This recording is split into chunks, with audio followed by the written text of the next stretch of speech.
Uh, Once again, good afternoon, everybody. Thanks for joining us again. This afternoon, we'll be having an interesting conversation on obesity. We're going to be focusing on the advances in the management of obesity. My name is Dr. Awofisoye, consultant physician, internal medicine and EDM at Cardiocare Multi-Specialty Hospital. And here with me here is Cynthia Ifediora, registered dietitian of international standards. And yeah, so hopefully we're going to have a wonderful discussion. During the discussion, let's make it as interactive as possible. When you have questions, comments, or thoughts, please put it in the chat box, and we'll definitely go through it during the course of the conversation. I'm sure we all know obesity is a problem. It's a big problem, really, and it's going to only be more of a problem as time goes on. So I think the better we healthcare practitioners learn to deal with it, the better we're going to be able to get this problem under control. So what are the things we're going to be talking about, Cynthia? Okay, today we're going to be defining obesity as a disease, and we're also going to be talking about the pathological basis for obesity. And then we'll also look at the traditional therapy for obesity, the anti-obesity medications, and then also go into bariatric surgery. And we'll do that before we conclude. Okay, so I think it begs the question, first of all, what is obesity? I think most of us recognize an obese, well, we think we recognize an obese person when we see by the outlook, yes. Sometimes I can see someone and just get the BMI actually, but what really is obesity? Is it just the numbers we try to talk about, the person's absolute weight, the person's BMI, or by some other parameters? When should we say someone is obese? And I think it sounds like a simple question, but it's actually a bit of a complex question. But there's this simple definition I like, and this does define obesity as a complex multifactorial disease or a multifaceted disease in which there is excess body fat, and this leads to negative effects on a person's health. Okay, so that's simply what obesity is. So if you're storing fat enough to a certain extent that is causing or is going to cause negative effects on the health, then it's obesity. Okay, so and obesity is a big problem actually. So we're going to go into a case scenario now, and can you take us through this case scenario, Cynthia? Okay, so for our first case scenario, we're looking at Mr. Omar, a 52-year-old banker who presented to the clinic on account of recently diagnosed high blood pressure, and BP was reading 160 over 100. He had been commenced on amlodipine 10 milligram, and the referring doctor said his BP was 154 over 92. So he also weighs 114, and his BMI is 37 kilogram per kg meter square. And also, we want to just find out how we manage this patient. Okay, so that's just food for thought. This is a common patient I believe that most of us see. You have a patient, middle-aged man, first just diagnosed with hypertension. Because at that time that we're just noticing that, oh, this guy's weight is quite much as well. Many people's weights, when people's attention is first drawn to their weight, when they actually develop issues like this, most commonly hypertension perhaps, and they just come to the hospital and then we talk about their weight. They say, yes, I think I know that this has been a problem as well. Maybe they've done one or two things about it, but how really should we manage this kind of patients? And as I'm looking at this case scenario, I have like maybe 50 or 100 patients that fit this scenario in my head I see regularly in clinic. How would you manage this patient? So there are many options that you might do. I don't know, we should think in our heads, what are the things you think you're going to do? Adjust the blood pressure medication so that you get a better BP control. This patient's blood pressure today was 154 over 90, so which is still high. Okay. Additionally, I think it would be smart to assess other cardiovascular risk factors in these patients. We know that when you see one cardiovascular risk factor, there are many others that you're likely going to see. So diabetes may not be far from the person, hyperuricemia, dyslipidemia, and all the works. It's also important for the patient to be seen by a dietitian. So usually here we ask Cynthia, one of our people in our department, to see the patient as well. And then are there other things that we can do for this patient? I think that's a question. And that's part of the things we're going to be discussing this afternoon. I would say that there's no fixed answer for this. And almost always, you probably need to individualize the kind of intervention that we offer to our patients, okay? But we should consider, should we involve the patient in a formal weight loss program that is structured, should we consider anti-obesity medication in these patients? Would it be appropriate? And then would weight loss surgery also, would it be appropriate in these patients? What do you think for maybe number 4, the formal weight loss program? What do you think?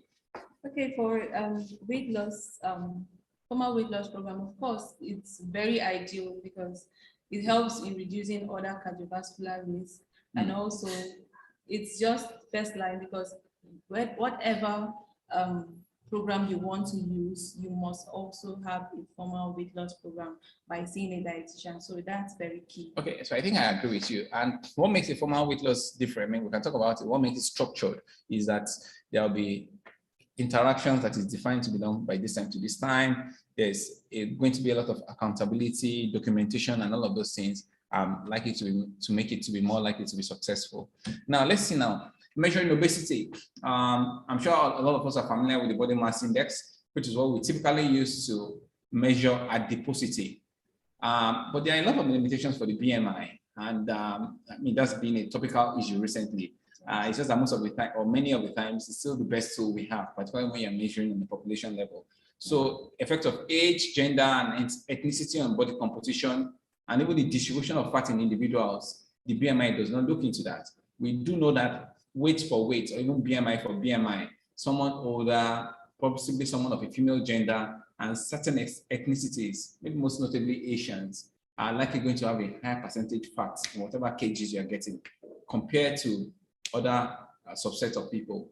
And we also know that BMI can tell you that this person's weight, this person's BMI, but what proportion of that mass is bone, what proportion is fat, what proportion is muscle, BMI does not really tell you that much. And of course, we've all heard about distribution of fat, the gynoid and I think android distribution of fat. Where is the fat distributed? The fat BMI does not tell you that. So this man I described earlier, with a BMI of 37, for example, we don't know about the distribution of fat. We don't know what proportion is fat, what proportion is muscle. We just know that that BMI is there. And so that's one of the limitations of BMI. And that means, especially in people in which the body mass index is under 30. Now, the patient we described earlier was 37. When the BMI is under 30, we actually need to assess through other measures that, wait, can this person still be obese or not? Okay, and that's where you look at other things. So there are other measures on this screen. We didn't mention waist circumference and waist hip ratio.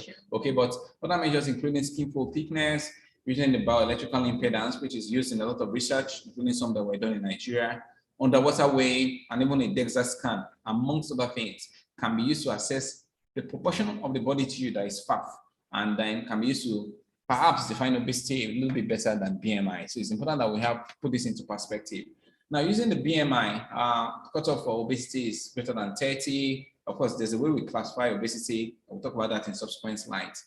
They have that lower cutoff in Asians, which I think relates to what we talked about moments ago about that Asians are more likely to be obese and have more implications, even at a lower BMI. So many studies recommend that they use a cutoff of 25 kilograms per meter squared in Asian subjects. Then truncal obesity.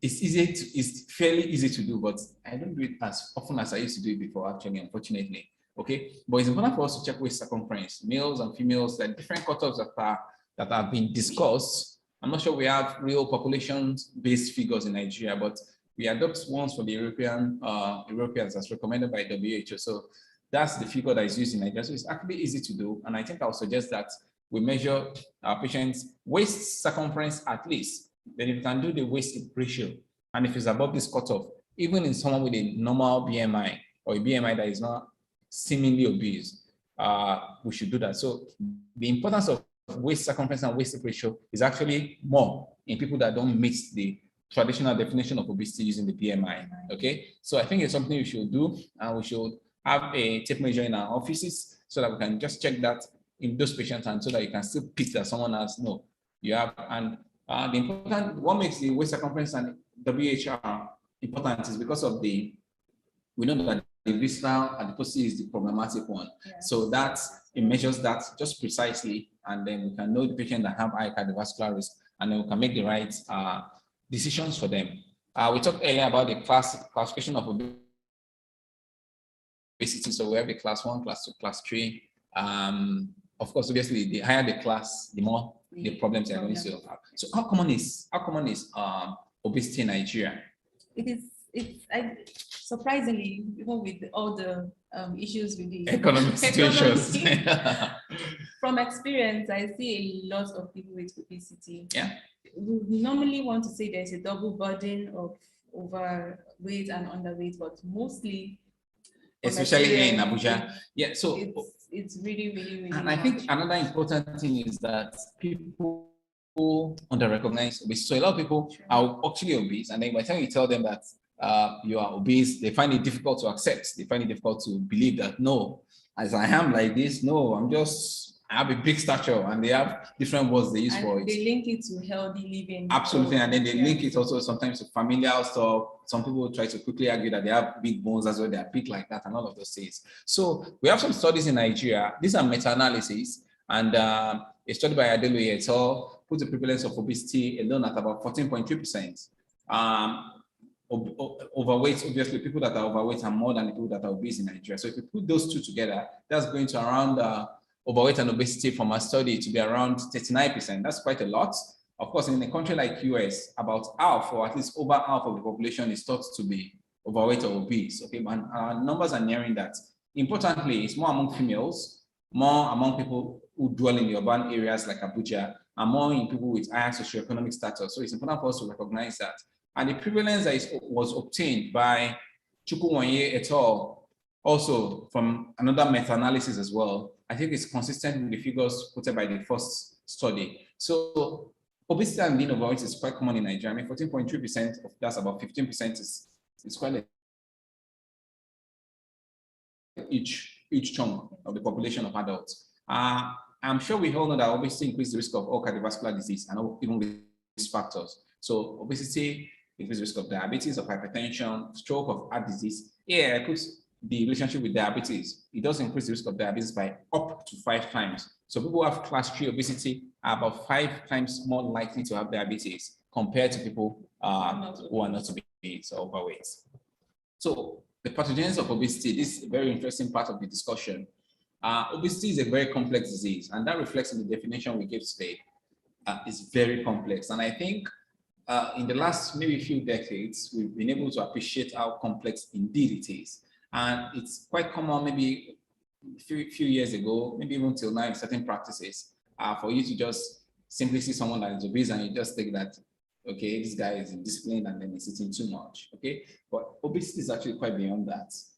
It's beyond that. And we have quite a bit of list of areas, part of the body system that is affected that contributes to obesity here. So there's the issues, of course, basically related to food intake and energy balance, but that's looking at it superficially. Now, of course, we know that generally speaking, at the end of the day, the amount of calorie retention in the body, which translates to body fat, it falls back down to energy balance of the body, how much food we take in and how much we burn and how much physical activity we do, okay? But there are a lot of other factors. Now, family history is very important, okay? And the role of family history is complex, almost two-way role. It's often thought that when people have family history of obesity, it's often thought easily that it's genetic, which is partly true, okay? But there are other components as well. You know the other components. Links to lifestyle. Absolutely. So those lifestyle things run in the family. So in some families, they snack, some families, they eat large meals, some families, they just prefer to stay indoors. They not necessarily dinner by 9 p.m. Absolutely. So it's not necessarily because the father was obese, that's why he was obese, but they do the same kind of thing. And so it rubs off on each other, basically. So that family history is actually quite a bit linked to lifestyle changes as well. And then, of course, in the last few years, there's been a lot of discussions on the gut microbiome, that is the ecology of the bacteria and the microorganisms we have in our gut. And we know that whatever we take in, of course, contributes to obesity without a doubt, okay? But this organism processes it in a certain way, and the way they process it will determine how much of what is absorbed, and even the intestinal and gut hormones that we produce that will affect satiety, cravings, and all of those things like that. Of course, the role of genetics is undeniable. There's a fairly strong genetic predisposition to weight gain weight retention, and obesity. And of course, these genetics are all modified by epigenetic factors. Now, I did mention earlier about subcutaneous and visceral obesity, and that's part of the limitations of the BMI as well. We know that peripheral or subcutaneous obesity does not have as much metabolic implications as the visceral obesity. So the visceral obesity that is more associated with increased risk of cancer, increased risk of diabetes, of dyslipidemia, and all of those other ones. Whereas the peripheral, other obesity is a little bit more benign. So these are a lot of factors on a broader basis now that contributes to obesity. Now, from things that are outside the person, you can see things like eating culture, which again can go a bit in familial or environmental. There are some communities there are some countries and societies in the world in which the eating culture, maybe they lean a bit more towards vegetable, they just generally avoid fried food and all those things. Government policies, economic systems, availability of TV and computer games, which has been a lot in the recent decades. So that's quite contributory as well.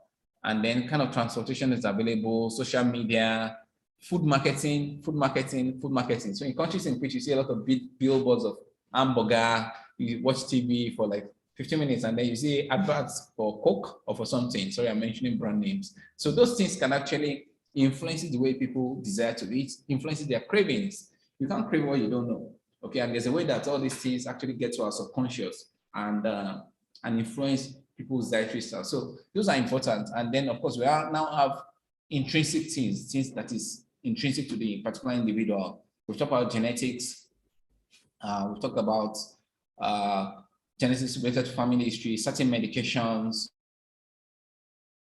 the tissues in the body. So even the adipose tissue itself is metabolically active, and it can actually be associated with cravings to get more calories in and expand so that it grows and defends itself. Okay, so all of these factors, even including psychiatric disease, the gut microorganisms, can all influence how much weight we retain. Okay, so yes, we simplify it to be related to just food intake and energy expenditure in terms of physical activity here, but also all the factors outside of that influences how much weight we gain and how much weight we retain. So I think this slide just exemplifies those things again, things that are more likely to make us overheat, things that are more likely to reduce our energy expenditure, and things that are more likely to reduce our amount of physical activity. There's a study that we did just a couple of years ago in terms of factors that affect the amount of physical activity that our patients did. And you can see a lot of interesting factors. So like Nigeria, like now, security concerns actually reduce how much some people exercise, whether they go out to take a walk or not. And we have a lot of things in their kind of workplace, emotional barriers, whether they have joint pains. Of course, by the time you are asking the patient to exercise, if you see that they find it difficult to exercise, one of the things that typically will ask them is whether they have any joint troubles. And by the time someone has a lot of knee osteoarthritis, for example, which can be related to the obesity ab initio, they are less likely to be able to exercise effectively. So it's important to actually explore all of these things in the patients, knowing that these are the things that underlie whether someone is likely to retain excessive weight or not. I think I'll just keep this for now. Okay, so but for this, it's important to understand that how much weight someone gets to and retain is actually goes a little bit beyond whether the person is disciplined or not. It goes a little bit beyond that. Okay, there are a lot of factors within the gut and also in the brain, apart from the environmental factors we mentioned earlier, that actually decide, that underline whether the person is able to stick to a healthy diet or not, and also affect the cravings, how much food they absorb, and all of those things. That's one side.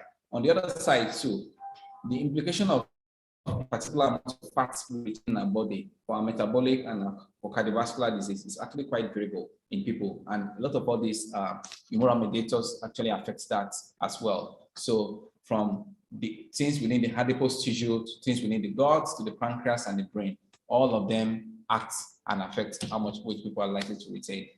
Talking about the genetics, I'm sure you've seen a lot of patients that tell you that their obesity is genetic.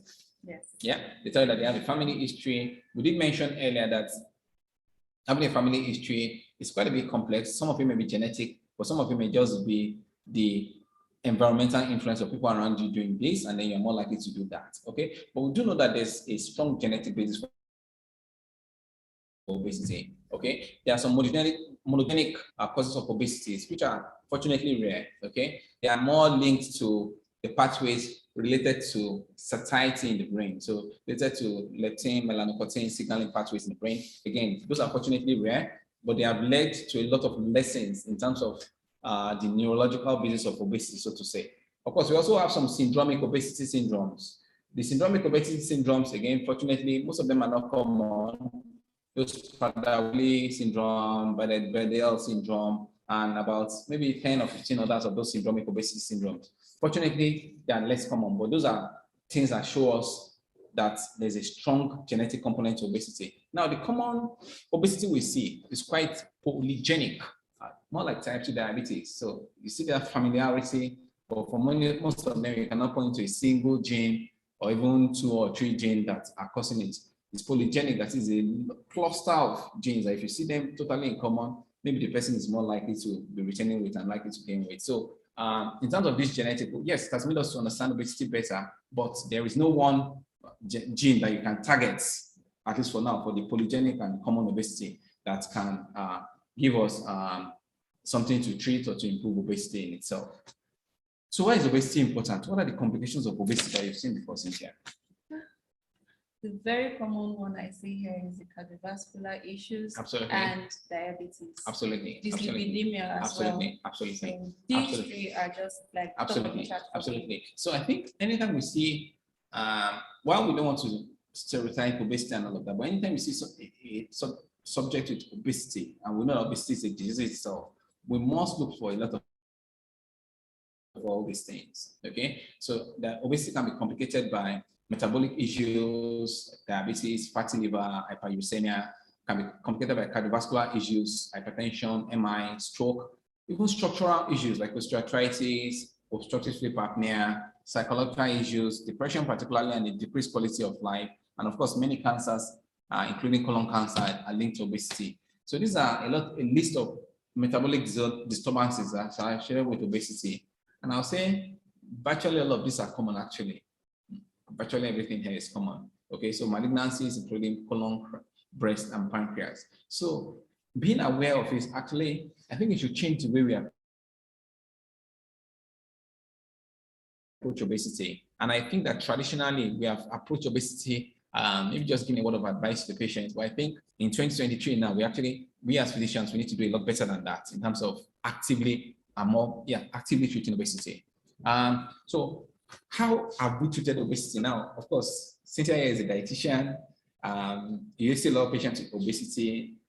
I'm sure you've had mixed successes with them. That is, someone obese, you followed up person for a year or 2 years. You see how much weight the person has lost, maybe how much weight the person has regained.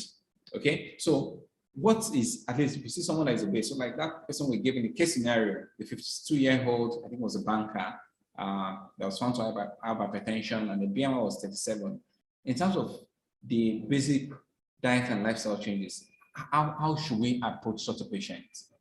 Okay, talking about the dietary aspect, I would not ignore other comorbidities with obesity. So I would definitely want to look out for, like Chief has said, the other issues like diabetes and dyslipidemia, after which we would want to then follow up with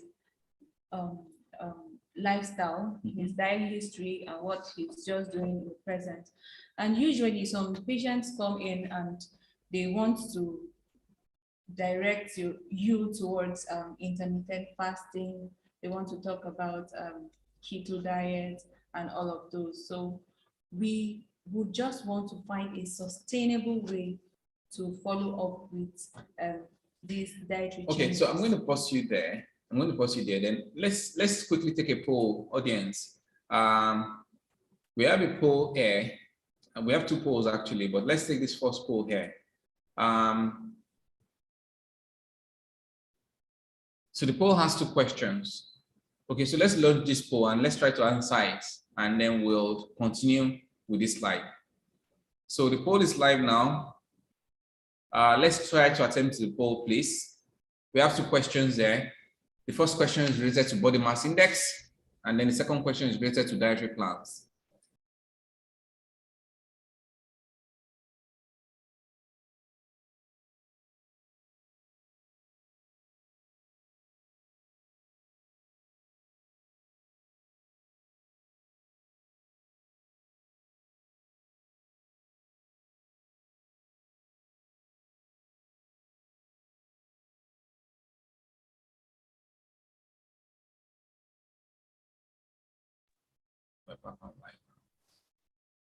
Okay, so let's attempt the poll. Just about 40% of people have participated.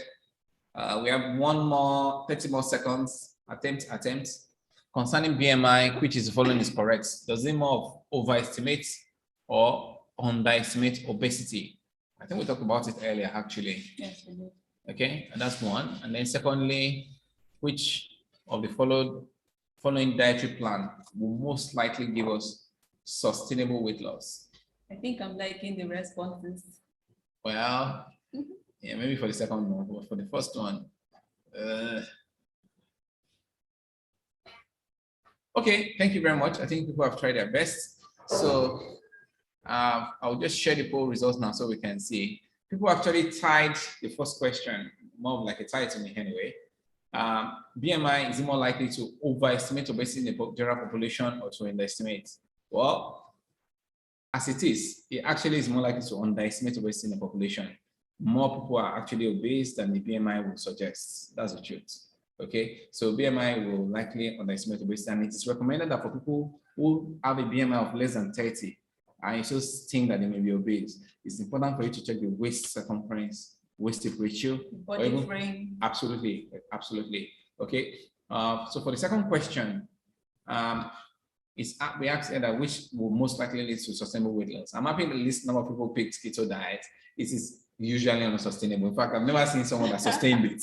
Okay, intermittent fasting, a little bit more sustainable than ketogenic diet, but also still not sustainable. After a while, you probably want to stop. Okay, but portion control is actually quite sustainable, particularly if it's done with. But I think I'll leave Cynthia to tell us about that. So, but thank you so much for participating in this polls. Again, when we have questions, please let us post in the Q&A box just right there. Okay, so yes, so we're talking about the traditional dietary changes that we recommend for dietary management. So just to also emphasize on your responses at the poll. So usually it's just basically dietary changes from the macronutrients down to the micronutrients, and also portion control, which is the correct answer. So trying to reduce the portions of meals, of the energy dense meals, would go a long way than trying to, and also increasing the fiber along with it would go a long way to helping in a more sustainable weight loss program than just focusing on intermittent fasting and the keto diet. Okay, so you've talked about focusing on macronutrients and micronutrients, and controlling the portion is very important. Yeah. And overall, we want to reduce the energy density of what the person is taking. Yeah. I think one of the key challenges that clinicians like myself have sometimes for patients is that we need to translate the whatever message you're passing into real terms, meal to meal instruction and information for the patients. So rather than saying that I want you to reduce your calorie, I want you to increase your carbohydrates, give them examples. And I think many times the doctors and nurses don't take a dietary history from a patient before they give dietary recommendations. So you just tell the patient what you want the patient to do, but you need to first of all listen to the patient. This is what they take, the example of this they take, what they snack on, what times they eat, do they eat in the office, do they eat at home, who cooks their food. So you need to first of all listen to that before you're able to make dietary changes for people. And I think that is why it is very important to just let the healthcare professional design for that program to carry on with that, because you'll spend more time with the dietitian than you would at the doctor's office, because you are just trying to give or present other issues that are just non-dietary. So okay. So that's smart. So as much as possible, patients that have weight issues or cardiometabolic problems, I think we should definitely involve a dietitian in their care, and we should let the dietitian actually take care of the dietary aspect of the treatment. So why many people will talk about sustainability in that questions we asked earlier. What can we do to make a dietary plan sustainable for a patient? Because at the heart of inability to lose weight or regaining weight is the fasting for entirely 2 weeks, okay? But when tell someone to make change for 2 weeks, longer than that, and longer than that, and maybe almost indefinitely, it's often not sustainable. So what strategies can we do to make?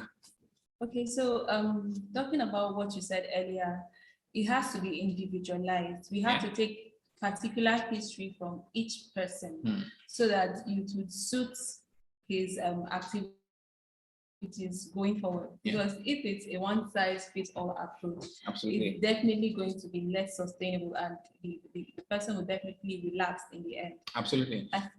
Aside that, also we would like it to be as flexible as possible. So we are working with whatever the person likes, your preferences, your taste preferences, your eating behaviors, how much access you have to food, your cultural background. We also talk about your energy needs as well. We would not want to go and fix somebody on a 1,500 kilocalorie diet, and we do that for every other person. So we have to calculate your energy needs and try to make create room for deficits.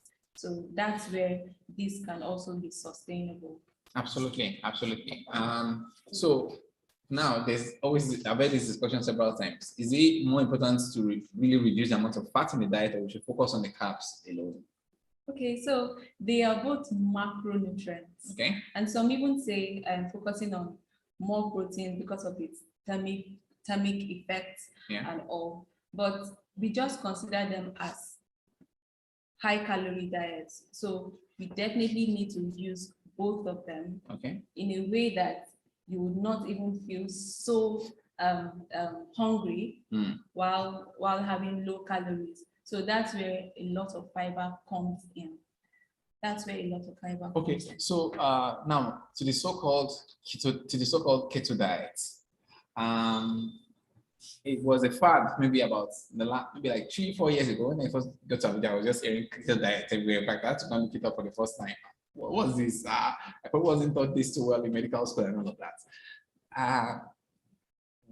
What's your take on keto diet? I don't think we have time to go into all the details. My take is it's definitely not sustainable, because normally 50 to 70% of our calories is supposed to come from carbohydrates. Of course, when people walk into my office, they say, but all we have is carbohydrates. I'm like, what's the problem? It's carbohydrates. The only thing is we just want to reduce the quantities of all of these macronutrients. So if we are to focus on keto diets, we are also giving ourselves room for other issues, all the ketosis that's also related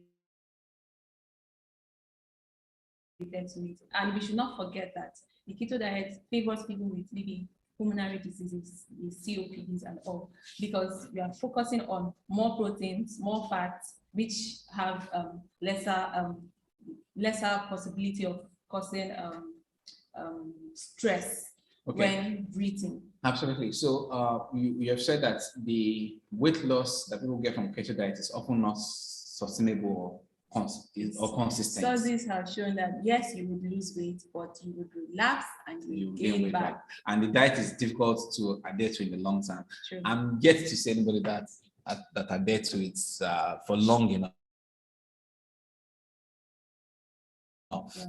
Okay. What of intermittent fasting? There's a lot of talk on that these days again. Okay, so intermittent fasting, yes, it's just what we rely on is just caloric restriction. But it is very important that we also improve on the fiber intake. We also try to make sure that it's something that we can do for a long time. So it has to definitely suit you. Very long hours of intermittent fasting might not really be sustainable. So you could also have alternate day intermittent fasting. It's not necessarily that you do it every single day of the week. So if you could alternate it, that would make you do it for a longer period than just, in quotes, starving yourself. Okay, and I think that summarizes it actually. I would have to, for the sake of time, now we'll go to these dietary strategies. That's the key things. And I think on this chart here, you have at least two key dietary strategies. They talk about monitoring portions, yes, and then increasing the proportion of the food that is low energy density. Why are food that are energy dense, why are they usually sweeter? So things like cake, maybe cheese, all those things it's a combination of many things. It's a combination of many things. Yes, and then because of their dense with all the calories, yeah, and smaller portions, you tend to eat more. They are sweeter because they contain all those simple carbohydrates, yeah, and all of those, yeah, more than the complex carbs, which comes with more of the fiber in there. So you tend to indulge and indulge without even easily getting satisfied, because they are compacted in just a small piece. Well, yeah, that's absolutely correct. So how can people actually get their portion under control? You said that we should serve large portion of very low and low energy dense food. What examples would that be? Examples would be more of the whole grains, yeah, whole fiber, okay, fiber-rich fruits, okay, fiber-rich so it's like an inverted pyramid you described there. So things that are very low, that's very low carbohydrates or sorry, energy density, we should make those the larger portion of our meals. Yes. And the things that are very high energy density should be very, very sparse in the meals. Okay. So, and I think that is always helpful to give patients examples of servings of things that can actually quite help them control this. Now, in terms of the lower energy dense food, I think this is really beautiful. So usually, of course, I tell patients that their meals need to be balanced, and a balanced meal or a balanced diet must contain vegetables or contain something that has high fiber.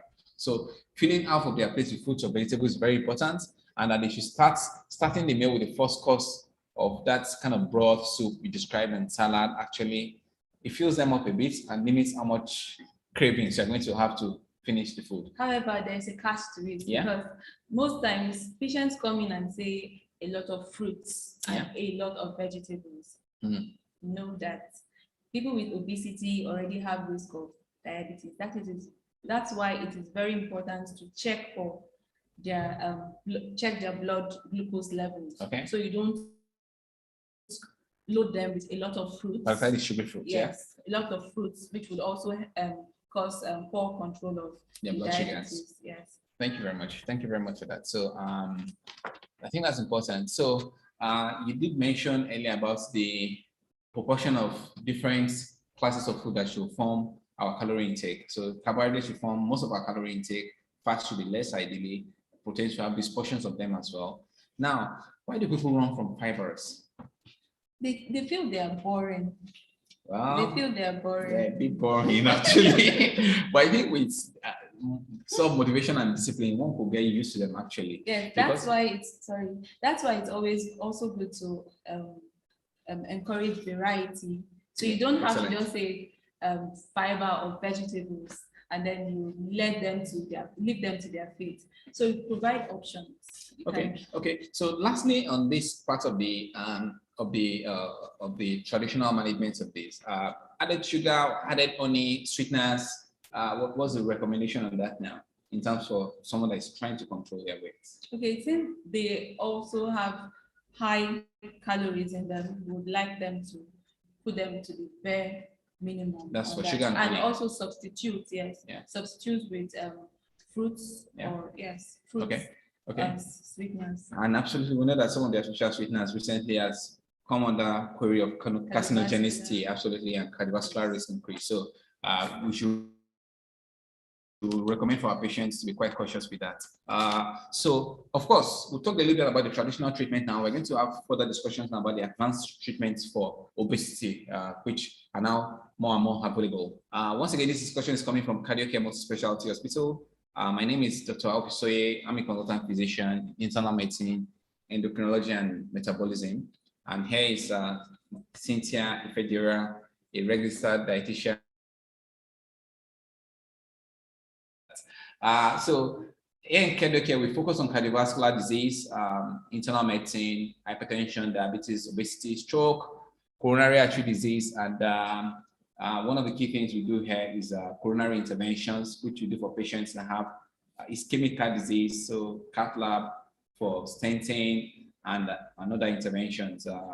I think internal medicine, basically, and of course, we do have Cynthia here to contribute to the nutritional management of our patients, which is extremely important. Almost every internal medicine patient have a role for nutrition in their diagnosis, in their care. So we always have to manage the diet along with it. One way or the other, I'm not sure what proportion of our patients are obese, but it is well in excess of 30% actually. At least obese, we're not talking about overweight or obese. More than half is overweight or obese. Of course, because we deal with cardiovascular disease, we see that quite a lot. So I think this topic is very interesting. Of course, we're going to go into those advanced managements now. And of course, there are limitations in using them a lot in the environment, unfortunately. So I think by the time we have this discussion, I think we'll be able to just think of maybe other things we can offer these patients so that we can get better effects for them. Now, I did describe a patient in the case scenario we described earlier, and I know that each and every one of us, you can think of one or two, maybe or more patients that you managed to have obesity, maybe that you know a couple of years ago. Just think of that patient now. But there's a patient that comes to my mind right now, actually, and I'm trying to imagine how much weight has this guy lost over the last 1 or 2 or 3 years, net. Has probably gained a little bit. That's the person that came to my mind now. That's after all said and done, okay? Now, does dieting and lifestyle modification, does it work? And is it sufficient to make people to lose weight? Yes, definitely. Can it help people lose weight consistently? Theoretically, yes, definitely. When in practice, people struggle to lose weight. That's the truth. People struggle to lose it. And it's probably better not to gain weight in the first instance, but it can be difficult to lose weight. Especially people who are morbidly obese. Exactly. It's quite difficult to lose weight. So why is it difficult for people to lose weight? Now, let's see this. Now, how effective are these traditional treatments? There's one systematic review I'm quoting here. It says that clinically significant, clinically desirable weight loss. Want people to lose, when people are obese, but that is above the 30%, above 30 BMI, you want them to lose at least 10% of their weight, and you want them to keep it at least, you want them to keep it down like that, okay? But this study shows that 30% achieved that in people that enrolled in a weight loss program. Just 30% lost more than 10%, okay? Now, this weight loss peaks at about 6 months, and in the absence of a weight maintenance program, about half of them will revert back to their original weight in 5 years. So that means it's only sustainable in about 50%. And this among people that lost about 10% of their weight. Okay, so it shows us that sustainability is a problem. Okay, number one thing that it showed us here is that among these patients, only a small proportion of them, about 30%, lost greater than 10% at the end of the first year.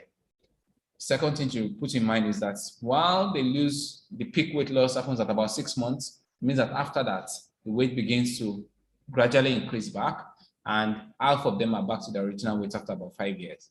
I'm talking about that this is in the context of a weight loss program. So sustainability is a problem, and I'm sure that most of us will notice that challenge in our clinical practice. That is, patients find it difficult to lose weight. When they lose it, a lot of them have a tendency to regain it. So now there are a lot of strategies in which to try to make weight loss sustained. And I think many of those, that is using the right dietary strategy, which Cynthia talked about a lot earlier. If you're using the right dietary strategy, and of course, if you're following up the patient, usually in the context of a structured weight loss program, typically in a dietetics clinic, can make it more likely for you to sustain that weight loss. Okay, but there are a lot of other things that make weight loss or sustaining weight loss to be difficult. So these behavioral interventions are often challenging and difficult to sustain. The first thing to put in mind is that obesity is not a lifestyle disease like that, like we make it sound to be. It's beyond that. It's beyond that. It's beyond that. It's a chronic degenerative disease. It's a chronic persevering disease. Okay, and it's not merely due to insufficient self-discipline. So many times, especially, so I want us to actually stop this view of you see someone that is obese and you just think of it as someone that's made poor life choices or that is not disciplined enough. Not necessarily really. And for everybody that's obese like that, I'll probably be able to show you 2 or 3 more persons that eat more than that person and exercise less than that person, and then they're not that obese. Okay, so there are a lot of biological processes in the body that make that person more likely to accumulate excess fat to defend that accumulation. That is, when the person tries to lose weight, some certain cravings will come, or the person will feel like moving less. Okay, and make that person more likely to make more weight gain. So behavioral interventions are often insufficient for long-term weight loss. That's the truth. Now, they're important, and it's our job to make sure that the interventions are sustained, that is, the effort are sustained, and that we choose more sustainable interventions. And that's why people like Cynthia and myself will always believe that whatever you are designing to help a person to lose weight has to be sustainable, first of all. No matter how drastic or fancy it is, if it's not sustainable, it's a waste of time. Why? Because when that person gets tired of that intervention you mentioned, and the person stops it, and more radical interventions are more likely to be less sustainable. So you say you want to just change and stop eating carbohydrates entirely, or you want to be fasting for 16 hours or 20 hours a day. If it's not sustainable, the person will get back to ground zero. Okay, so you need something that is sustainable. But beyond that, we also know that there are complex and persistent hormonal adaptations that happen in someone that tries to lose weight that defend against the weight loss and promotes the person to regain weight. So we can look at it as a child that is, I don't know the example I can give anyway, but yes, the body tries to defend that weight. A lot of things will happen. And I was talking to a colleague about 2 or 3 months ago, and the person told me that he hit the gym for about 2 or 3 weeks. So this person is a little bit overweight.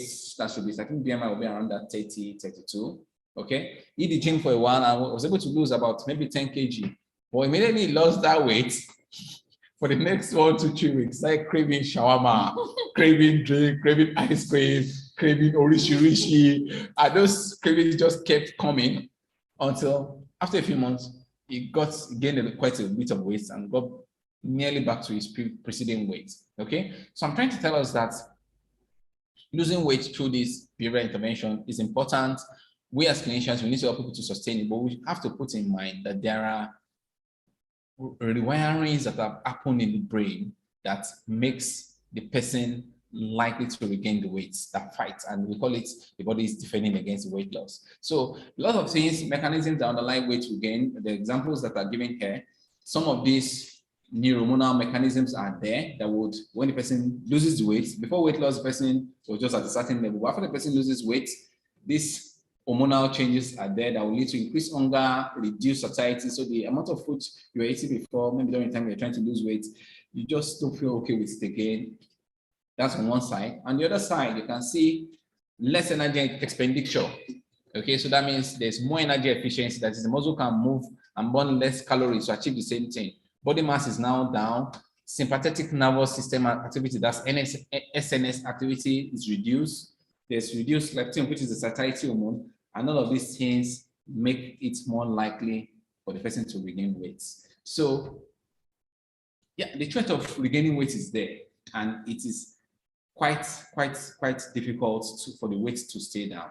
Now, is it impossible for the weight to stay down on behavioral modifications alone? No, it is not. It is very possible to do it, but it needs a lot of discipline from the person, a lot of push from we healthcare providers to maintain the thought and make sure that by the time the hunger wants to start coming in, the satiety wants to start going down, that we continue to help the patient to sustain that. So that's okay. But he also emphasizes the need for this advanced other treatments in patients that require it. So again, in the weight reduced states, a lot of these alterations come in that increases your appetite, okay, through the hunger hormones and reduction in the satiety hormones, the GLP, the GIP, and all of these ones. And of course, energy expenditure just find a way to reduce. So resting energy expenditure reduce, increase in muscle efficiency leads to less calorie per muscle movement. So the muscle movements or the exercise you used to do before that helped you to lose weight. Suddenly you can't lose weight more from it. In fact, you burn less calories as you move. And of course, these are also partly related to a reduction in the satiety hormone and the leptin levels. Now, so we have to now talk of, so all of these things I mentioned now, it highlights that there are some unmet needs in obesity care. Okay, and I'm sure that we'll all agree on that, that there are unmet needs in obesity care. It means that the simple just behavioral modification is not enough for the vast majority of patients that have serious obesity. I'm not talking about just being overweight now, but obese, okay? The lifestyle changes have limited efficacy, and a lot of people actually need more to be done. And unfortunately, many of us clinicians, the more that we do is often maybe just chastising the patients, maybe just encouraging the patient to be more disciplined. Hopefully we're not body shaming the patient, okay, but we need to do more than that. So there are unmet needs in obesity care, and thankfully with recent researches, there has been a bit more that we can do for these patients that are obese. Of course, there's still a lot more need for a lot of research. We still need a lot of things to come up that we can help these patients better. But at least in the last few years, there's been more to do. So we're happy to talk about that today. So a lot of the pharmacological agents that that are used for obesity are targeted these different areas. Okay, so that you want the person to burn more nutrients. Okay, patients usually talk about that my metabolism is slow, doctor, or I want to burn it up, which sounds nice. Okay, so I want something that can help the body to increase energy expenditure. Don't forget that we said in these 2 or 3 slides ago that part of the things that make people regain weight is that resting energy expenditure is kind of like reduced in the weight reduced state. So want something that can increase energy expenditure, one, or something that can reduce how much food you absorb. I mean, that would be beautiful. That means I can eat this whole pizza and take this juice, and then it won't be absorbed into my system and it won't cause me any headache. And then there are agents that can reduce appetite and food intake. The ones that the patients usually like the most is number 1, actually, based on some studies. Then number 2, people don't necessarily like number 3, even though it's a lot of the recent advances are actually based more on number 3. Okay, people actually wish they can still eat all those, eating those things, the enjoyment, the yumminess in the mouth, and all of that. Okay, so that's part of it. So now let's look at this chart now. I'm sure it's not so clear, but this chart talks about some of these medications that we're going to be talking about, some of them, and talks about how they work or some of these mechanisms that we did mention. Now on these charts, one of the key guys is not there. So in the past, in the very remote past, maybe before the 1940s, people have used thyroid hormone, that's just levothyroxine, to try to cause some weight loss. So that's a clear example of something that falls in this first category of increased energy expenditure. We do know that thyroid hormone does control the basal metabolic rates, amongst other things. Okay, but of course, it leads to a lot of undesirable effects, obviously, makes the person hyperthyroid, the person loses weight, but at the expense of cardiomyopathy, atrial fibrillation, osteoporosis, and all of those problems. So there is not really any pharmacological agent now that works via increased energy expenditure, okay? But we have these other guys that can either reduce food absorption, and the classic example of the one that reduces how much food we can absorb is Orlistat, okay? So I'm not sure how many of us know Orlistat. It's been in the market for a long time. It's still available, actually. And we're going to be talking about it along the line. Then we have the GLP-1 receptor agonists, which work through multiple mechanisms, perhaps predominantly through reducing appetite and improving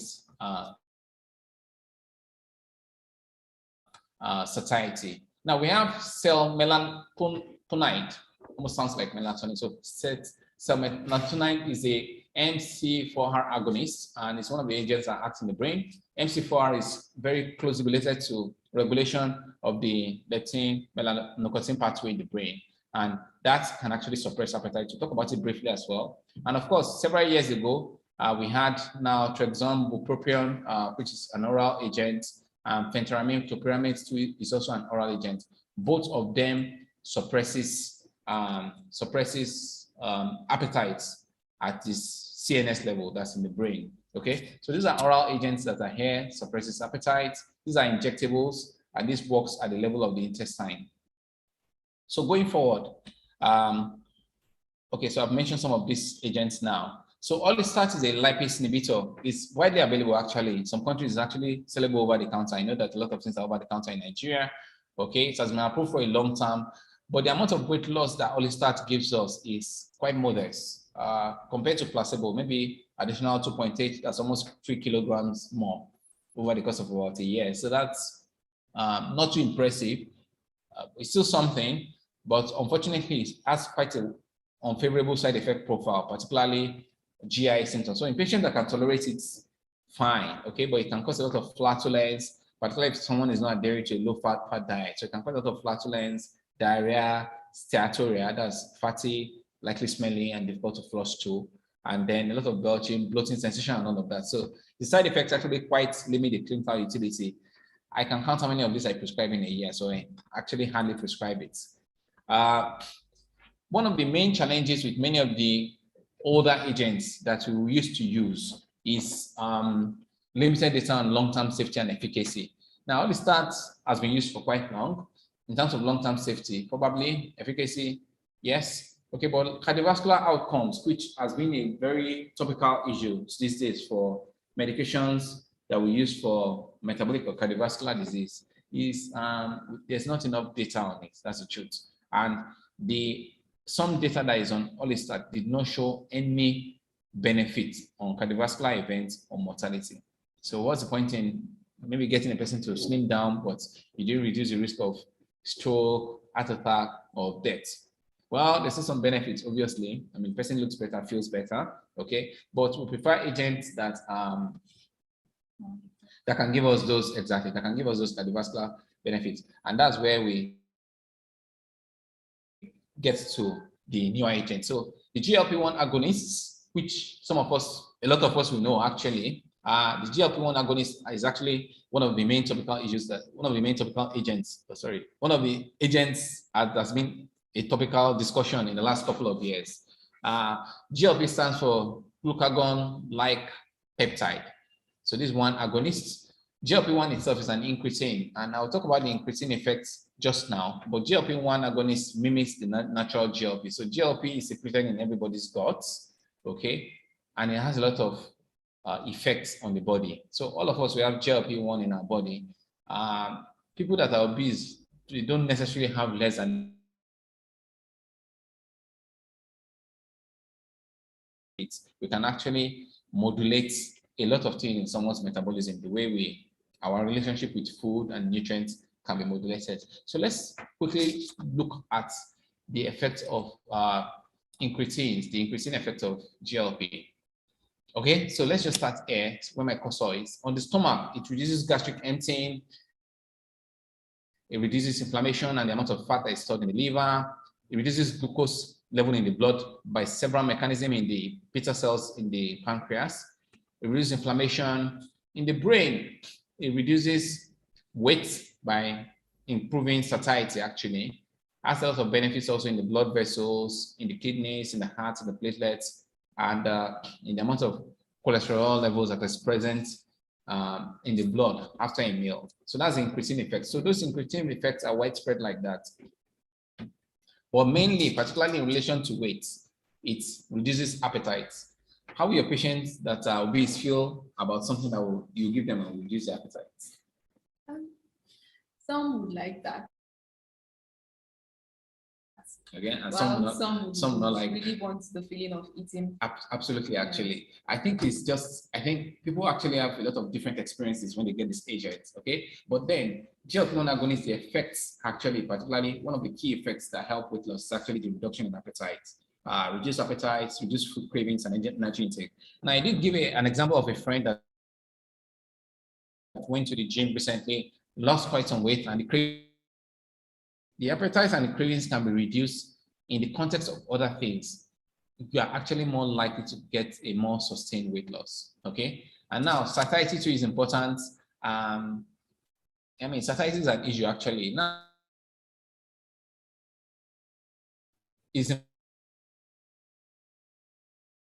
meals actually increases our chance of feeling full and all of those things, okay? But GLP-1 agonists actually, they help with satiety and they help people to be able to control their feeling better. So GLP-1 agonist has been shown to help with a lot of weight loss.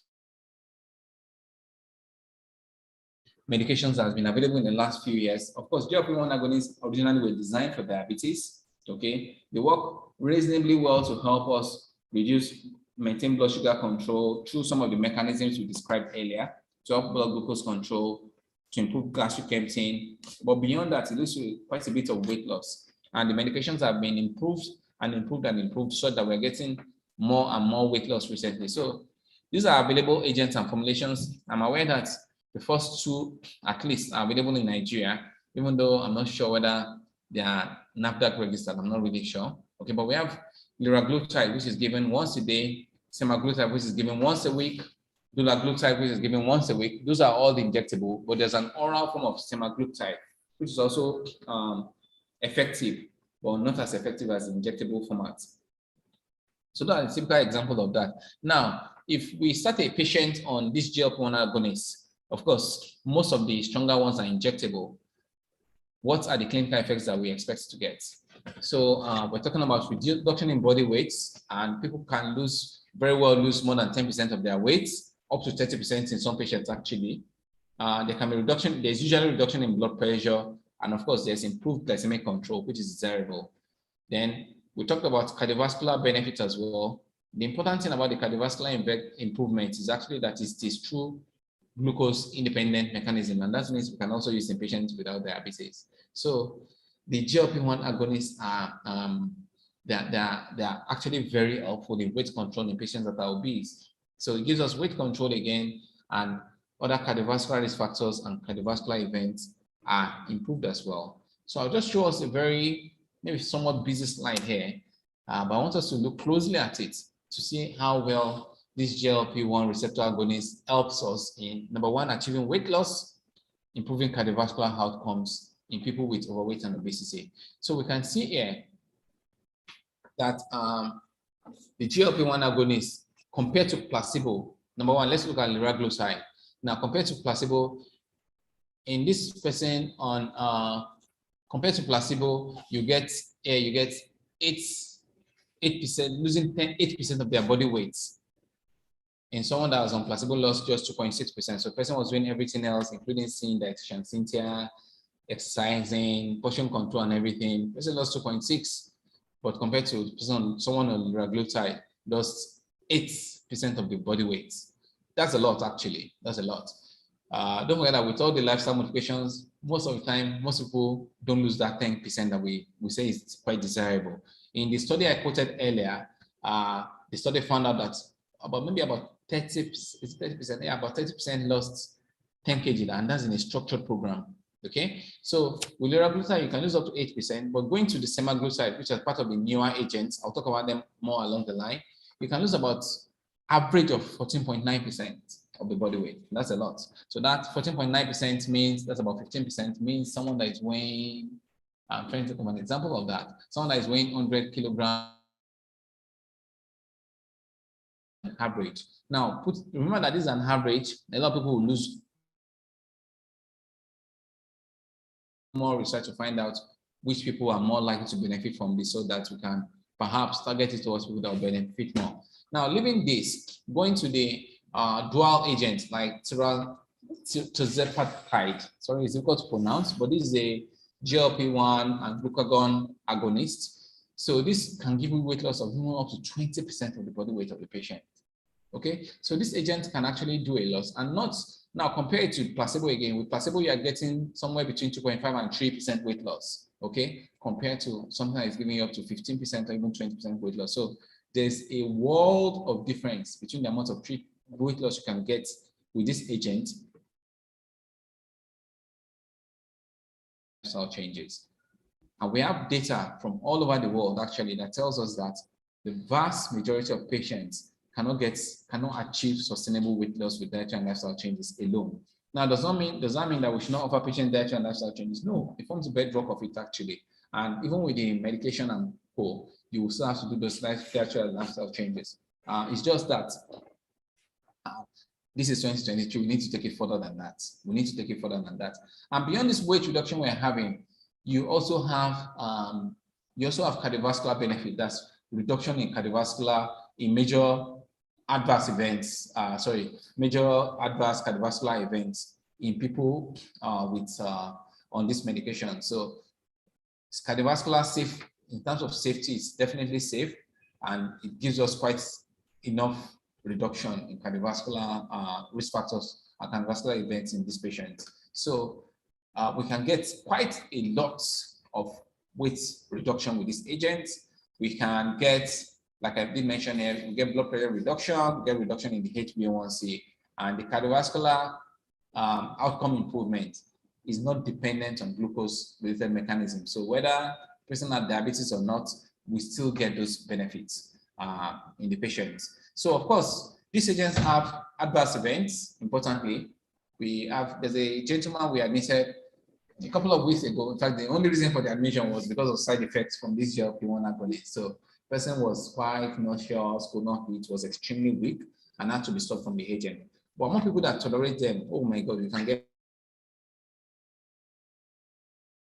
a beautiful result. So the major adverse events are nausea, vomiting, diarrhea in some people, constipation in some people. Some can have severe anorexia that is problematic. Now, don't forget that part of the mechanism of action of these injectables is we actually want them to have reduced appetite, so to be beta anorexic, but it can be problematic sometimes. And then you can have dyspepsia. You can actually also have reflux. Don't forget that GLP-1 agonists are the slow gastric emptying, and anything that's slow gastric emptying can cause like a bloating sensation, obviously, and can also increase the risk of reflux. Now, beyond the GLP-1 agonist itself, you can also have some other agents. So you can have agents that are combined, okay? So you can have GLP-1 agonists, you can have GLP-1 agonists combined with GIP agonists as well. GIP is gastric inhibitory peptide, also known as glucose-dependent insulinotropic peptide. So you can have those co-agonists that have these double agents, and you can have the ones that are even triple agents. Now, the more of this that is combined together, you can actually have much more drastic weight loss, okay? We are still waiting for the data from the dulaglutide, okay? But from these dual agents here, you can actually have, you're talking about from 15 to 20% weight loss, weight reduction, which is quite, and now don't forget that this is average again. That means some people will lose much, much more. Some people may lose quite less. So talking about the duration of treatment, now this is where the catch is a little bit. It's not really a catch anyway. At least for us clinicians, it's not a catch. But for every time I offer a patient a GLP-1 agonist, I tell them that okay, there's this injectable agent that I can use. It's quite a bit pricey, but it can really help you to lose weight. Many times they assume that it's a one-off treatment. There's an injection you just take once or twice or thrice, and then that's it. But unfortunately, no.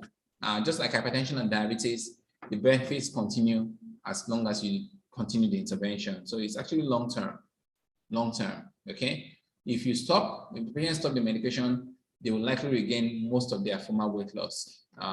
So usually want people to continue it, but we should not necessarily put, because someone is not likely to be able to continue it for a year or longer, then we don't start it. Start it. Sometimes people can be motivated when they see results. So just like many other chronic conditions, like hypertension or diabetes, the treatment of obesity is long-term. Both the diet, the exercise, and when we require this so-called anti-obesity medication, it tends to be long-term. And in terms of long-term now, how well does your patient adhere to their dietary treatment? Before you go to the next slide. Sometimes it could take months before we get them on track. All right. That's why we usually like to do monthly follow-ups. Okay. Sometimes, depending on how disciplined and adherent these patients are, we could make it as much as two months. But most often than not, I see them come back with a weight gain if they don't continue with the follow-ups. Yeah. Actually, that touching base with the clinician from time to time actually reset people on the track, because the default thing is actually to deviate from the track after a while, because I mean, we're humans after all. So I think I've been able to highlight in the last few slides the role of this pharmacological agent in the management of obesity.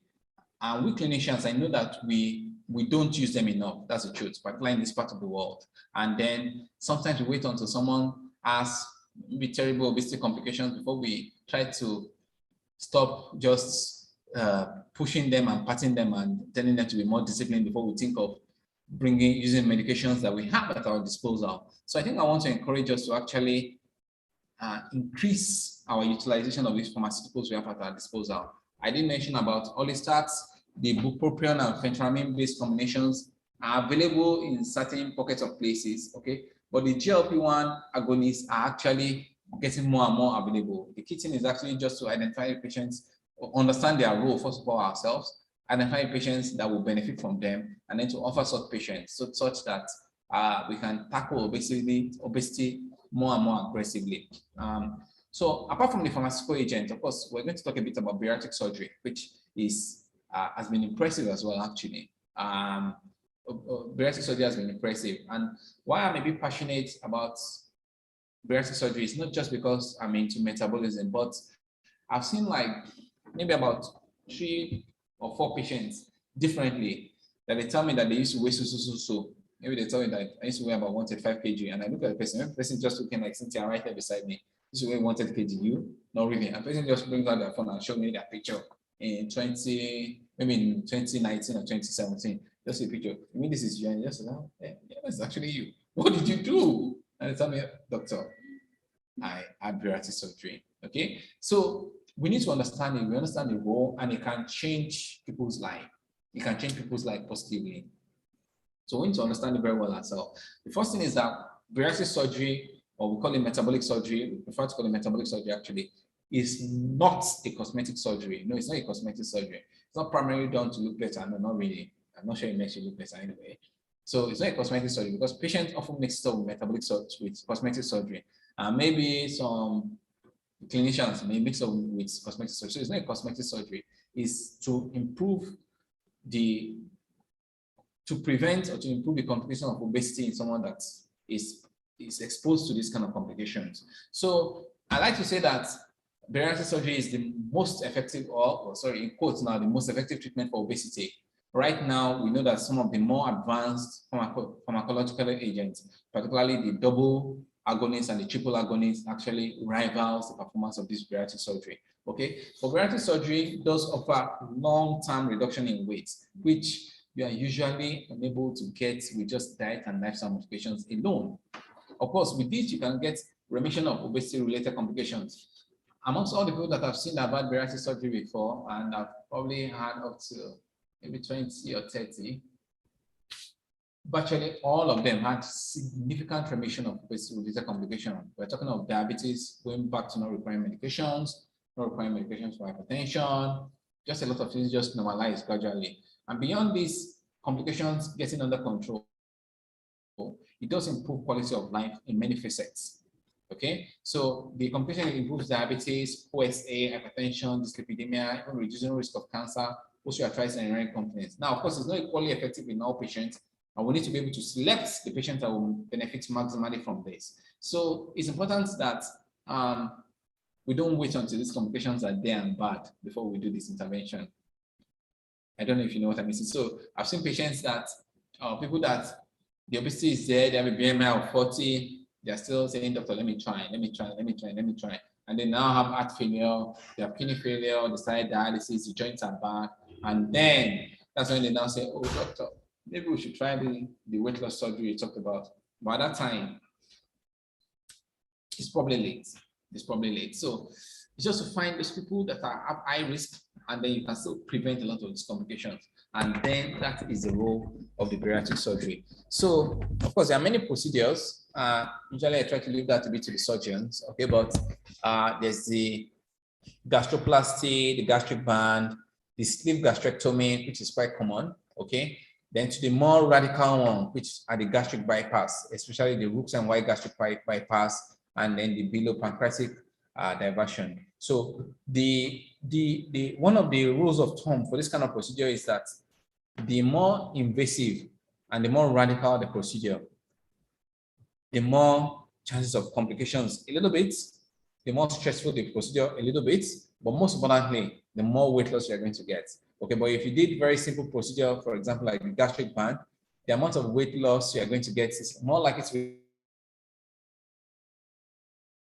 regain is much higher compared to if you did the more serious procedure. So I think it's usually quite important for we as a clinician to recognize your patients, to individualize, and then to be able to suggest. Of course, usually it's more of a discussion with the surgeon anyway, but at least for you to be able to recommend the one that will be more appropriate for your patients.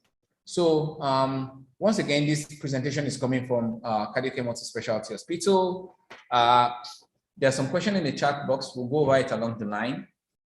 But basically what we are trying to achieve is to work together with healthcare providers all over the nation, all over the world, to find ways to bring down cardiovascular disease, morbidity and mortality, okay? And we passionately believe actually that we can do better than we are currently doing in this country. We think that the care of patients can be improved. We can also improve population outcomes on a national scale. Okay, so why is this moving? So Cardiocare is basically internal medicine, like I did mention earlier, and we have all internal medicine specialties and subspecialties here. And we do intend to reverse medical tourism. I think it's absurd for a patient to get to Egypt first or India first for the first time before someone mentioned that there is actually an injection that can help you to at least improve or to solve this weight problem, or there is actually a surgery, a procedure you can undergo that will bring this thing at bay and that will improve your outlook, your health status in 4 years' time or 5 years' time. I remember when a patient once told me, I think 2 or 3 years ago, a few years after we started the cath lab, that the day he flew his father to, I think it was Dubai, to do a cardiac catheterization procedure, which thankfully we now do here.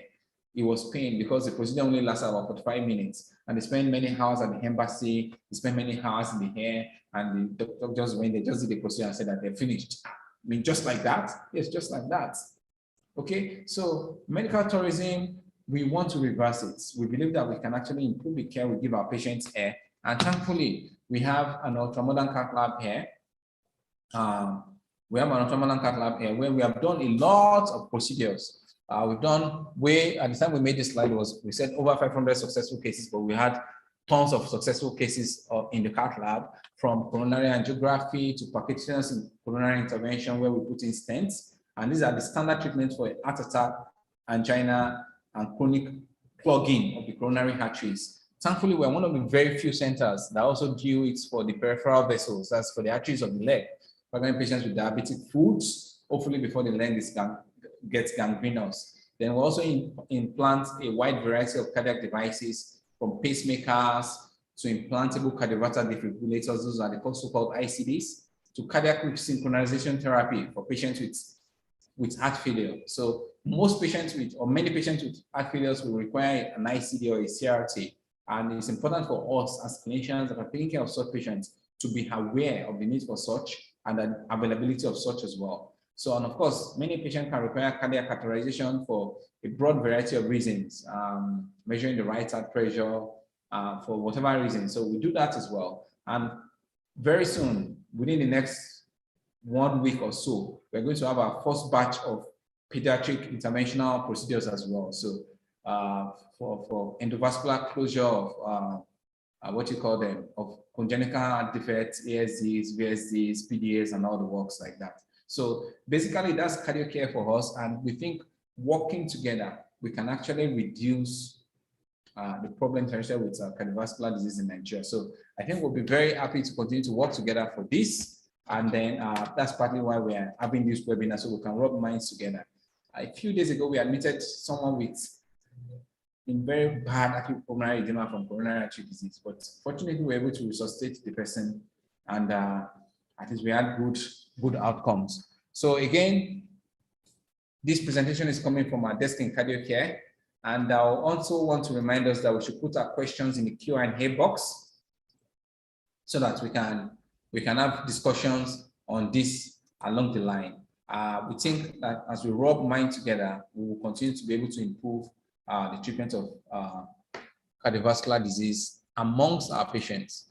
So back to my slide here, we've talked about the type of procedures that can be done with bariatric surgeries. I won't want us to get bogged with the names. There's a broad spectrum of procedures. Usually with the discussion with the surgeon and the patient, they can identify the one that is most suited to the patient. Now, who are the candidates for bariatric surgery? There's a NIH consensus panel, and most people agree that patients with a BMI of above 40, with or without anything else, if you have a patient with a BMI above 40, patient is a candidate for bariatric surgery, especially if the patient has tried lifestyle changes for a while. Now, don't let that while be too long. But most patients, before they get to you, they've tried for a while, okay? By the time they've tried lifestyle changes for 6 months to a year, BMI is greater than 40, ideally, you should offer such a patient metabolic surgery. Now, in this age and time, you can actually offer pharmaceuticals first, depending on the preference of the patient and what is available, okay? Now, in 2023, as we had now, the pharmaceuticals are getting more and more effective, so that can also be a consideration. But it will be totally wrong for you to have a patient with a BMI of 40 or 42, and then you keep you're encouraging the person to lose weight, person is not really losing weight in a sustainable manner, and you keep doing the same thing over and over again, and that patient develop heart failure in your clinic, develop kidney failure in your clinic, develop osteoarthritis in your clinic, and then maybe develop stroke, and that's the time you're now thinking of offering the patient semaglutide or metabolic surgery. No, that's probably not the best. Okay. Then if you have a patient like the patient I described on the first slide with a BMI, hypertension, diabetes, or another comorbid conditions, we should consider such patients for bariatric surgery. And now, according to the NICE UK guideline, it also suggests more aggressively now that metabolic surgery should be first line for a patient whose BMI is greater than 50. So anytime you see such patient, anytime you see an obese patient, particularly an obese patient that you've been working with for a while and you're not getting that desired result, you should ask yourself, am I doing enough for this patient? Is there a role for obesity medications in this patient? Is this patient a candidate for metabolic surgery? Now, there are certain contraindications to this which you should be aware of. Fortunately, most of these contraindications are relative. They are what and they're tricky. One of them is severe mental illness, actually. It is so that someone with severe mental illness probably cannot give a very valid consent. That's number one. And then the person may not be able to do necessary follow-up or necessary adjustments that are necessary after undergoing this kind of surgery. Then someone that has severe binge eating disorder is going to have problems after bariatric surgery. So the person has to have that under control and is not binging again, because metabolic surgery and binging basically do not go together. I'm sure we've seen that most of the procedures reduces the capacity of the gut to the volume of food that can be taken, number one, and of course the volume that can be absorbed. Of course, someone is still abusing drug or alcohol, probably not a good idea. And then if they are anesthetic risk from very severe cardiopulmonary disease, and that is why it is important for you to make this consideration and recommendation before your patient is almost dying. Many doctors will wait until the patient is, you understand what I mean, has all the complications now together before you now say, okay, maybe we should do this. At that time, it is late. So don't let us do like that. Let us offer these patients this effective treatment or before they now have things that will now make it contraindicated, so to say. Metabolic surgery, that's in Cynthia's domain. Then, of course, in very patients that are very young or very old, I mean, it's a bit controversial among these patients. Now, how do bariatric surgery, how does it lead to weight loss? Now, traditionally, when these surgeries first started, we thought it was because of the reduced amount of food that this thinned out stomach, this slimmed out stomach can take, by making the patient to lose weight, or that the amount of food that can be absorbed through these guts that we have rearranged. So they do various forms of rearrangement of the guts in these bypasses and the diversions. Okay, but it's beyond that. I mean, it's really, really, really beyond that. I'm really curious. It's really beyond that. Now, actually, the funny thing is that these procedures and the pharmaceuticals, they work through related mechanisms, even though, of course, it was probably known by chance and over time, but they work through related mechanisms. The thing is that the hormonal, the hormones that regulate satiety and desire to eat, they are grossly modified by these surgeries. They are grossly modified by these surgeries. And because of that, it leads to a lot of things that actually alter how the person eats, how the person desires food, and how much weight they're able to lose. So it leads to reduced appetite, reduced absorption, reduced chronic inflammation, and a lot of biomarkers are improved. Extremely importantly, the gut biota, we call it, but the gut microbiome, that's the spectrum of the organism that is in the gut, is altered.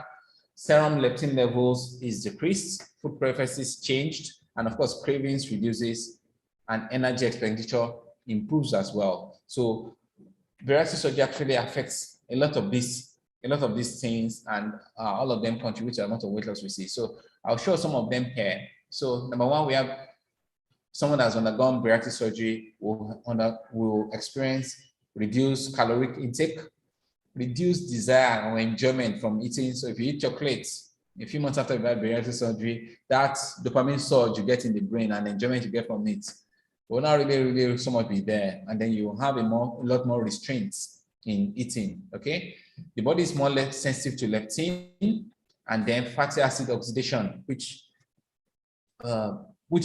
influences how much fat you burn from your tissues, is improved as well. Brown adipose tissue, which is the preferred or healthy adipose tissue that help burn off things, is improved. Energy expenditure is actually greatly improved, especially true in people that do the Roux and Y bypass, gastric bypass. Also, the anorexogenic hormones, that's hormones that make you feel less like eating. Where's my highlighter? The hormone that make you feel less like eating goes up, and FGF19 and fibrous growth factor 19 and 21 goes up. Energy absorption reduces, and the spectrum of organism you have in your guts is richer and is more favorably disposed towards not absorbing too much food and then getting leaner, so to say. Also, there are changes that happen with bile acids and ghrelin that also help. So it's beyond the reduction in size of the stomach or the reduction in the absorptive surface of the intestine. Is way beyond that. There's a lot of metabolic alterations that happen in someone that's undergone this surgery that makes the person way more likely to lose weight and way less likely to regain weight. So of course, there's a lot of complications. A lot of complications that can happen from bariatric surgery. Fortunately, with more volume and with more experience, these complications are less and are less problematic, so to say. So there can be bleeding with any surgery, peri-procedural complications, infections, perforations, leakages here and there, okay? But those are for the surgeons to deal with. We physicians, we're more likely to see patients in the long and medium term. So, of course, they can have intestinal obstruction. Anybody that has any intestinal procedure can have that. Ulcers and the margins that were joined together. So who can be more prone to ventral hernias, okay? But in practice, more of the ones I've seen before, I've seen quite a bit of people who have gallstones because they've had bariatric surgery in the past. And the chance of having gallstones after bariatric surgery or after any rapid weight loss actually is significant. And many of them may require cholecystectomy along the way. They can also have renal stones, that's kidney stones. They may be prone to hypoglycemia. They are quite prone to nutrient deficiency. And because of that, virtually everyone that have undergone bariatric surgery will be on nutritional supplements lifelong, okay? Of course, as I said earlier, the more radical the surgery the person had, the more likely some of these complications, and the more likely person may likely have nutritional deficiency, which is usually correctable by some supplement that the person will just take on a daily basis, okay? Of course, weight regain is a real issue. So I think those are some of the complications. So again, to put it into context, weight loss surgery, the plethora of them that can be done, from simple ones to more complex ones. Almost all of them are doable on a laparoscopic basis in this age and time. Of course, depending on the competency and the preference of the surgeon that's performing the procedure, okay, but can be done laparoscopically.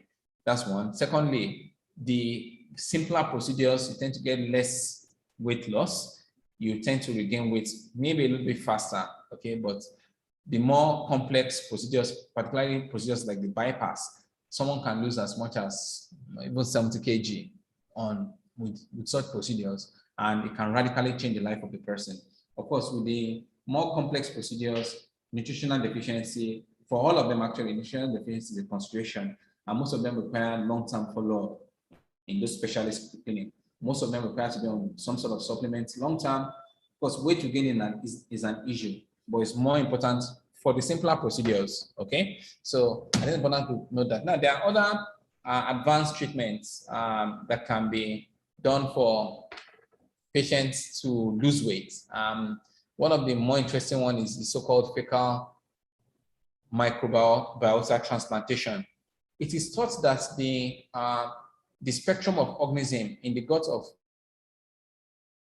obese people and people that are slim is quite different. And this spectrum of organism in people that are obese actually favors obesity. That is, they are more likely to act on whatever the person had and the nutrients and the byproducts to negatively influence obesity. That's to make someone more likely to gain weight or to be on the slim side. So that transplantation is an area of interest and is being still actively researched. What do you think about fecal transplantation if they were to offer you someone that is obese that they want to transplant organism from someone's bowel to your bowel? Or would you find it acceptable? I don't think you would either. So? Okay, but notably, of course, it's not likely to be done through the mouth. I expect that it will likely be done through the back passage anyway.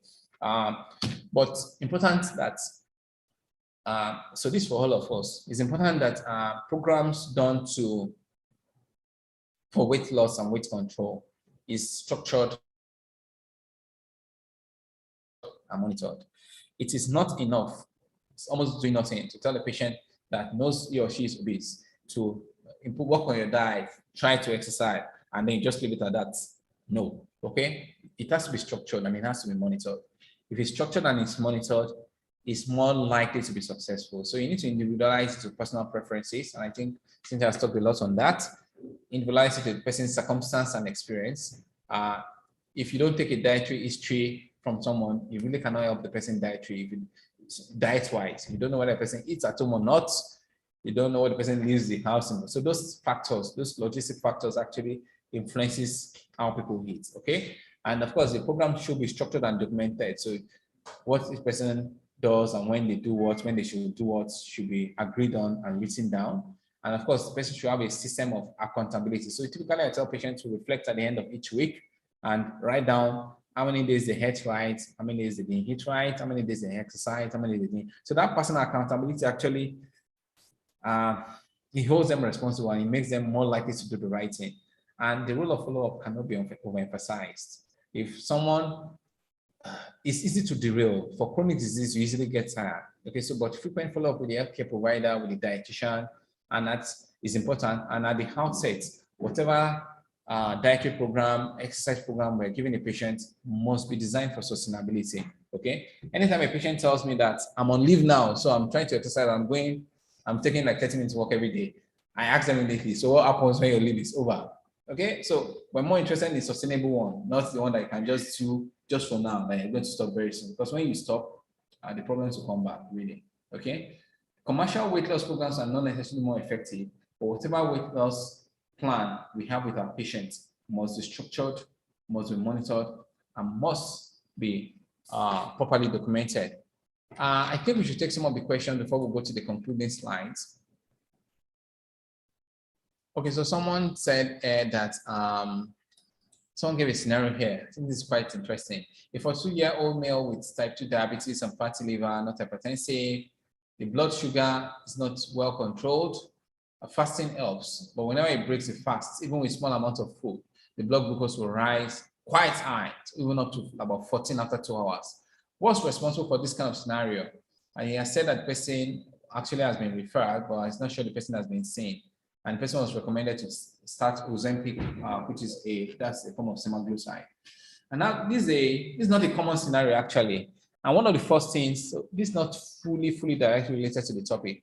One of the first things I want to say about this is that, particularly for diabetes, is that all diabetes is not the same. So diabetes is a very heterogeneous condition, almost like obesity actually.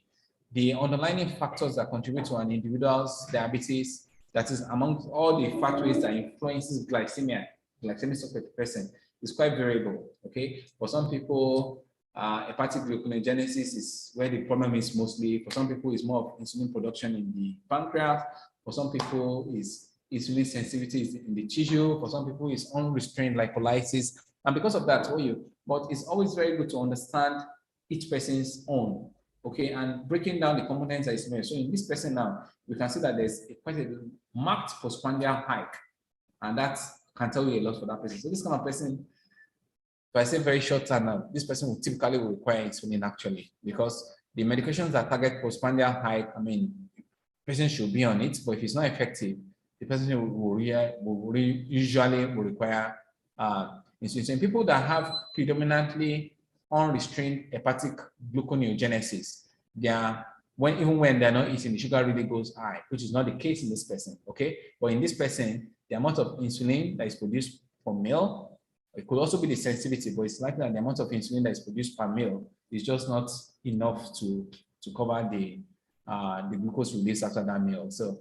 this person will usually likely require insulin to control the sugar. Now, putting such a person on a GLP-1 agonist, I'm not sure, well, I don't have enough data to support that idea or not. Why? Because GLP-1 agonist is more ideal for someone that, number one, is obese on the big side, so I don't have this patient's BMI. And then secondly, it's a bit more ideal, again, for someone that has, well, not necessarily, but we tend to lean towards it when we have established cardiovascular disease, because it's an agent that has been shown well to improve cardiovascular outcomes. So without those data, I think particularly meal-related insulin, mealtime insulin, this person likely needs that. And I'm not sure Ozempic will answer this question adequately or sustainably, except if the person is quite obese. Now, someone asks again as well, is there a role for stem cell therapy for primary beta cell failure? Person has seen a lot of write-ups from the US promoting stem cell therapy for patients with diabetes. I will summarize by saying that for stem cell therapy, the role as at now is still more research-based than in the mainstream.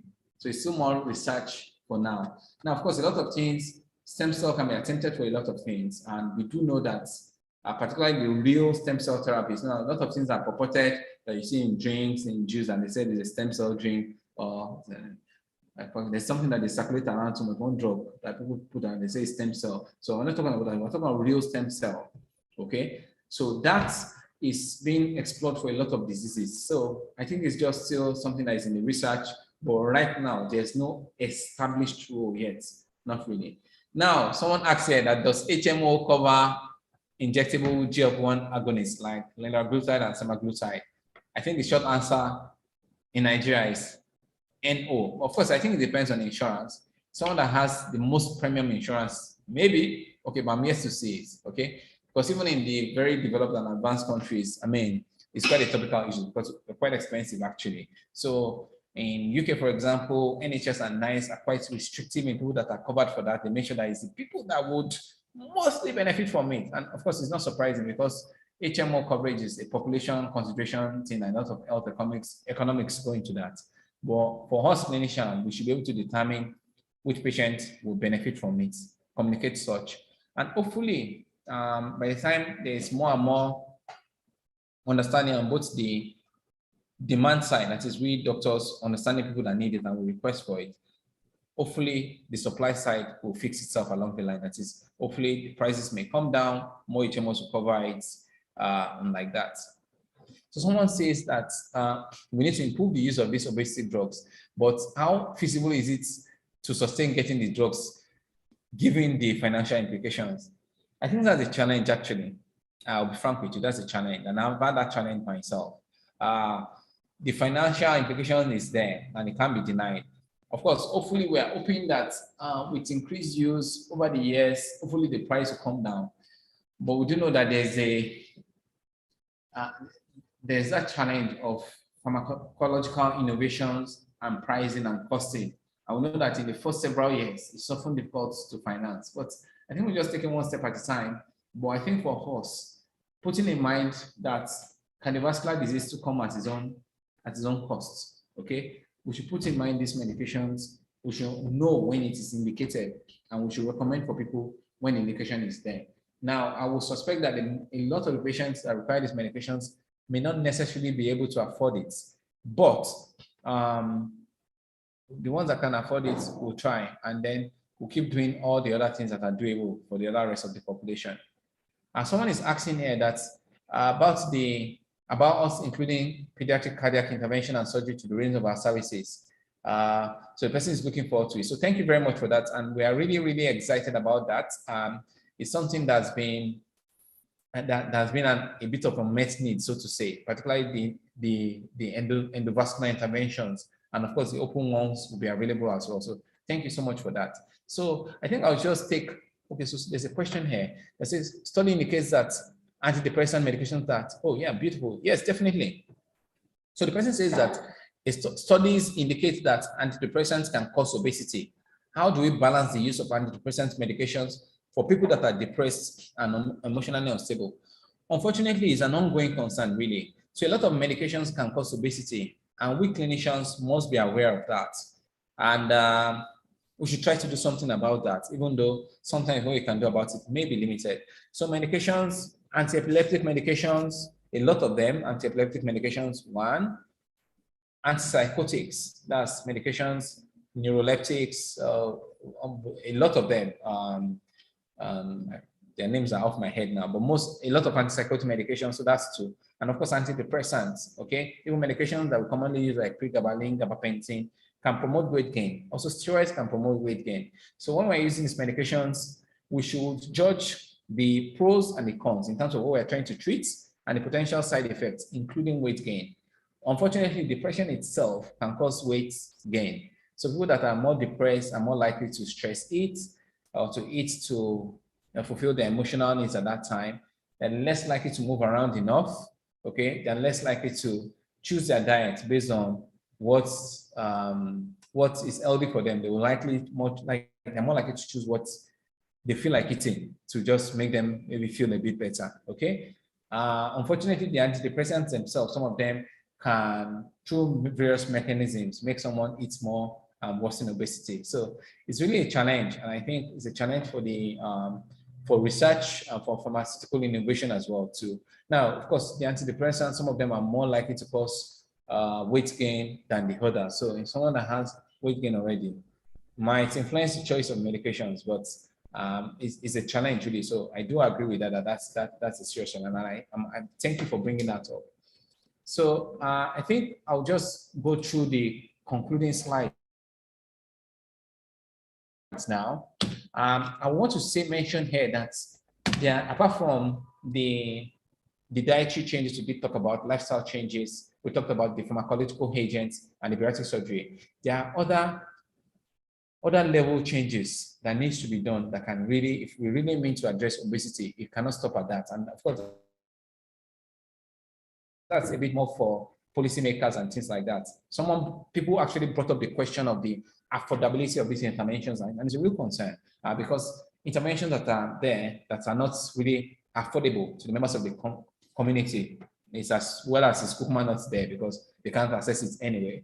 Okay, so but there's a lot of systemic wide changes that needs to be done, so that needs to be looked into, so to say.